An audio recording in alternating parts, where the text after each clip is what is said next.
Isko, lahat kinakamayan mo. Lahat nilalapitan mo. Pero si SB, kahit walang pilit, tao mismo ang lumalapit. Hinahalikan pa at kusang nakikipagkamay. Nakikita ng mga tao ang tunay na intensyon. Kapag totoo kang tao, hindi mo kailangan ipilit ang sarili mo. Kapag ramdam ng tao na may malasakit ka, sila mismo ang lalapit.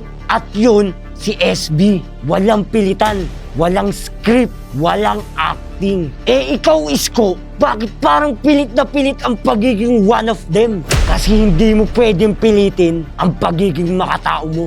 Nakikita at nararamdaman niya ng tao ang pagmamahal ng masa. Hindi mo mabibili ng photo ops at shake hands marathon. Kasi ang totoong leader, hindi nagpapanggap. Hindi pa siya bumababa sa stage. Pero may mga lumuluha na, may mga lumalapit na, may mga yumayakap kahit walang lumapit sa kanila. Hindi siya nagmamadaling makipagkamay. Si SB hindi pa siya bumababa sa stage. May mga lumuluha na, may mga yumayakap kahit walang lumapit sa kanila. Mahal siya ng tao dahil ramdam nila ang tunay na serbisyo.